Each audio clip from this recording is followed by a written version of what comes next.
Magpiga tayo ng kalamansi. I-marinate ang atay at ang laman. Ayan, lagyan ng toyo. Ayan, then mekos-mekos.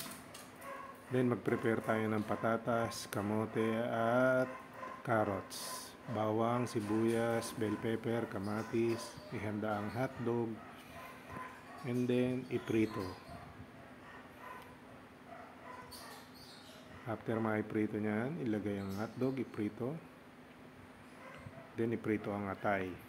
Diyan na rin sa pinagprituhan, lagay natin ang bawang,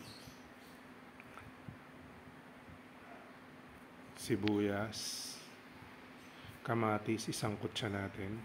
Lagyan natin ng konting patis, pampabango lang. Then, ang karne.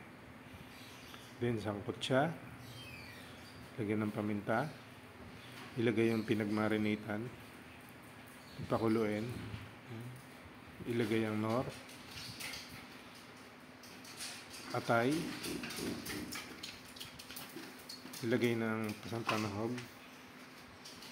Bell pepper. Hotdog. Laurel. Mekos-mekos. Hintayin lumapot ang sabaw. Ayan na. Manyaman na yan. Sarap na yan.